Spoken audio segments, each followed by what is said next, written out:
Vossa Excelência, deputado Leonardo Monteiro, demais parlamentares, trabalhadores dos Correios que estão aqui, presidente dos Correios e demais autoridades.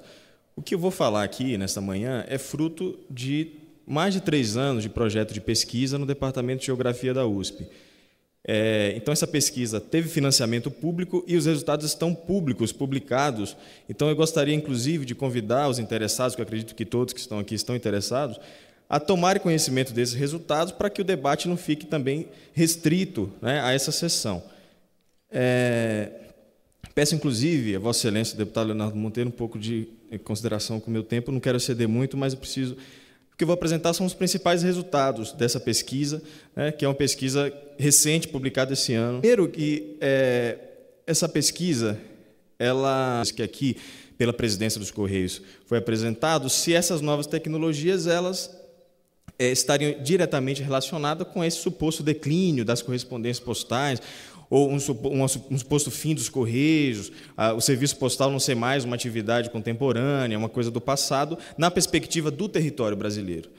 Esse território brasileiro é um território extremamente desigual, vide os prazos de entrega, que para o serviço expresso, o SEDEX, são mais de 15 prazos diferentes, prazos mínimos de entrega para os municípios brasileiros. É um território com dimensões continentais, o que coloca um desafio para a empresa muito grande, de uso de modais de transporte diferenciados, de estratégias diferenciadas. Então, não é fácil pensar no serviço postal num país como o Brasil.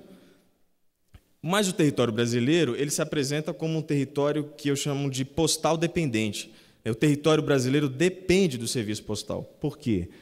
Porque o território brasileiro carece de elementos de integração nacional. Ainda hoje, a rodovia, por exemplo, os Correios, né, e aí eu não digo só o serviço, eu digo a empresa brasileira de Correios e Telégrafos é talvez, senhoras e senhores aqui presentes, o único elemento de integração do território nacional. Material, o único elemento material de integração do território nacional.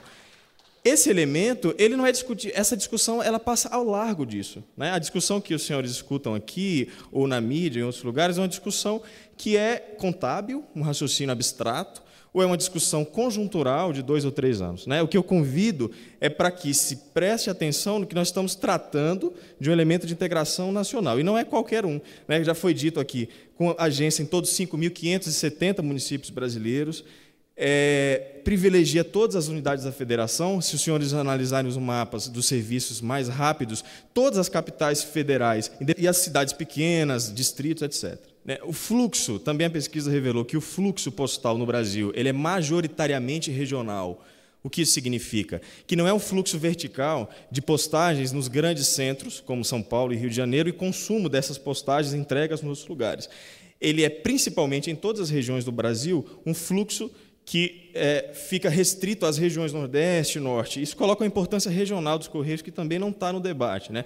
Parece que o mercado teria como dar conta de um fluxo regional na Amazônia, mas não pode dar conta de um fluxo regional na Amazônia, porque as empresas que já atuam, que foi dito aqui, as empresas privadas, multinacionais, muitas delas, elas podem atuar livremente no mercado de encomendas. O monopólio é restrito ao segmento de mensagens. Só que esse mercado de encomendas, ele não é atendido por essas empresas privadas, ele está liberado, mas ele não é atendido, porque as empresas não têm interesse nisso. Então, essa é mais uma importância dos Correios. Um modelo de logística para os lugares, né? Um modelo que atende os lugares, e não lugares que são feitos para logística. As políticas públicas, né? Os Correios, no Brasil, participam da elaboração de políticas públicas. Não é só um serviço postal.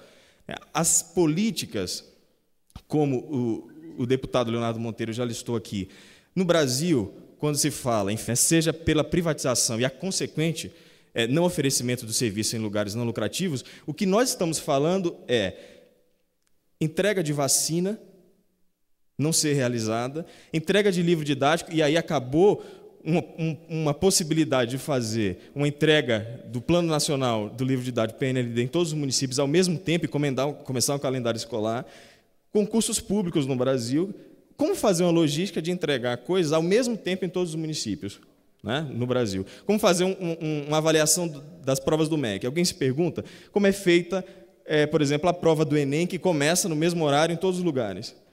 Porque existe uma logística que permite chegar isso em todos os municípios. O que nós estamos falando é de integração do país, é de política pública. Nós estamos falando aqui de 2 ou 3 anos que a empresa não deu. Não é disso que nós estamos comentando. Não é isso que é a pauta principal. É distribuição de donativos em caso de caso logístico do Estado. Ele é mais que uma empresa. Devemos caminhar, portanto, para discutir um modelo cívico do território, porque os Correios estão na Constituição. Não é um mérito. A empresa não está fazendo um favor. Ela é obrigada a cumprir com a universalidade do serviço postal porque é constitucional. Constitucionalidade ou inconstitucionalidade desse ato.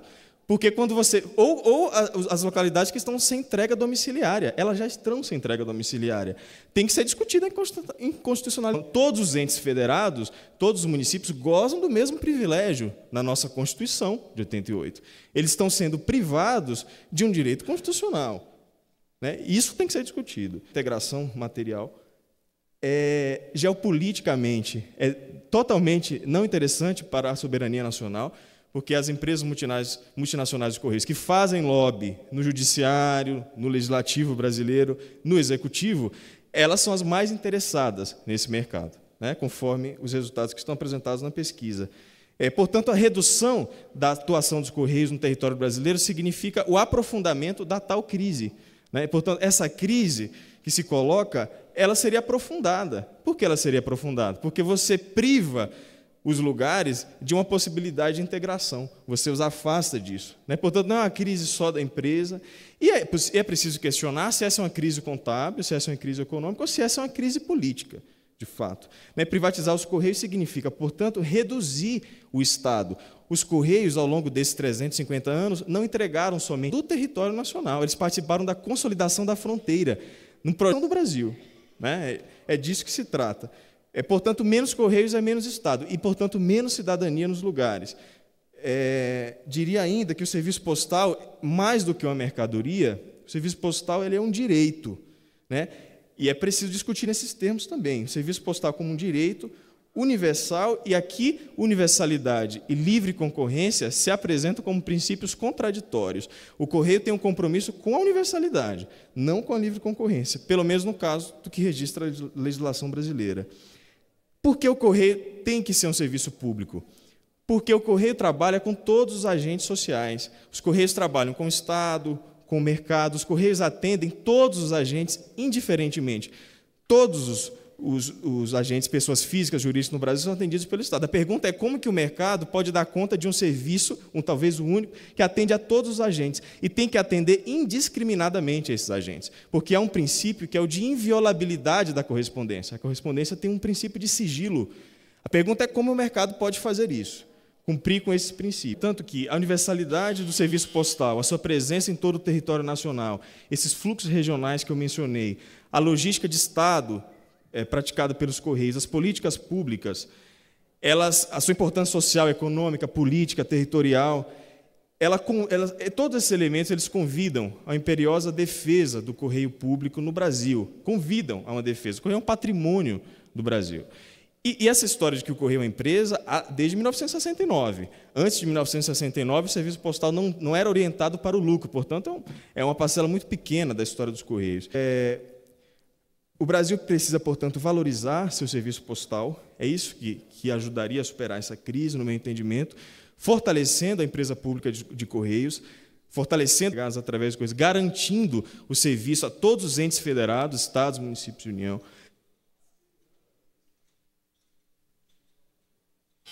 Assegurando a eles, já finalizo, a integração territorial, garantindo, o Brasil precisa, no momento de crise, garantir. Já finalizo, último minuto. Garantir. Portanto, eu diria, para finalizar, que a chamada crise dos Correios é, de fato, uma crise política. A empresa goza de legitimidade, e essa legitimidade já foi declarada aqui por todos que me antecederam. O Correios é uma instituição que goza de maior legitimidade no território brasileiro, sofrendo lobby de empresas multinacionais, que não têm compromisso nenhum com o país, nem com a integração do território, e sofrendo com políticas de governo que nós estamos assistindo, um governo que carece da legitimidade que a empresa tem e tem de sobra. Muito obrigado.